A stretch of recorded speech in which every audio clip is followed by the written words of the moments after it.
বিসমিল্লাহির রহমানির রহিম। আজকে আমরা সদর ইউনিয়ন বিএনপির পক্ষ থেকে ৮ নং ওয়ার্ডের দক্ষিণ দৌলতপুরের উত্তর মাথায় আমরা ওয়ার্কিং করছি। আজকে ওয়ার্কিং এ উপস্থিত আছেন ফুলগাজী ইউনিয়ন বিএনপির সাবেক সভাপতি সফল মেম্বার জনাব মোশাররফ হোসেন বিট্টু ভাই আমাদের মাঝে উপস্থিত আছেন।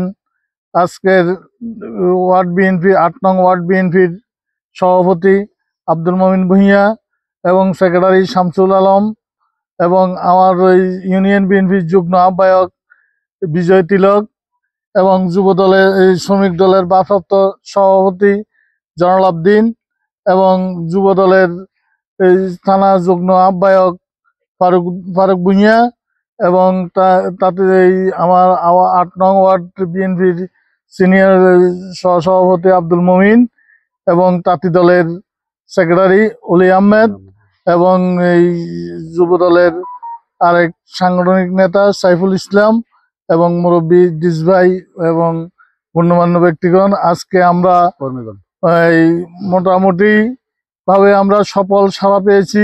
বেগম খালেদা জিয়ার সালাম পৌঁছ করে দিয়েছি, তারেক রহমানের সালাম পৌঁছ করেছি এবং এই রফিকুল আলম মজনু ভাই যে আমাদের দুঃখে সুখে 18 সাল থেকে পর্যন্ত আমাদের মাঝে আছেন, সাংগঠনিক গুছাই রাখছেন এবং আমরা চাই বেগম খালেদা জিয়া যদি অসুস্থতার জন্য যদি নির্বাচন করতে না পারেন, আমরা চাই আমাদের নেত্রী নির্বাচন করুক।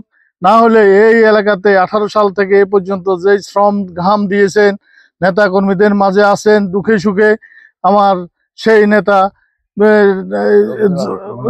নেতা আমাদের সমন্বয়ক ফেনী একের রফিকুল আলম মজনু ভাই যাতে এখানে নির্বাচন করার জন্য উদাত্ত আহ্বান জানাবো এবং আমরা সবাই তার দীর্ঘায়ু কামনা করি। এবং এখানে আমরা আমাদের এই চলমান প্রক্রিয়া এই ওয়ার্কিং এই ফেব্রুয়ারি পর্যন্ত ইনশাল্লাহ চলবে। আমার ফুলগাজী ইউনিয়নে সব ওয়ার্ডে চলমান আছে এবং বিরতিহীনভাবে চলতে থাকবে। এই বেগম খালেদা জিয়ার সালাম পৌঁছ করে দেব ঘরে ঘরে এবং তারেক রহমানের সালাম পৌঁছ করে দেব, রফিকুল আলম ভাই মজনু ভাইয়ের সালাম পৌঁছ করে দেব। আমরা সবাই পৌঁছ করে দিয়েছি এবং সামনেও দেব। এই প্রক্রিয়া আমাদের চলমান থাকবে ইনশাল্লাহ। আজকের এই চলমান এখানে আমরা শেষ করব। বাংলাদেশ জিন্দাবাদ, শহীদ জিয়া অমর হোক, বেগম খালেদা জিয়া দীর্ঘজীবী হোক, তারেক রহমান তারেক জিন্দাবাদ, রফিকুল আলম মজনু ভাই জিন্দাবাদ। আসসালামু আলাইকুম। তারুণ্যের প্রথম ভোট তারুণ্যের প্রথম ভোট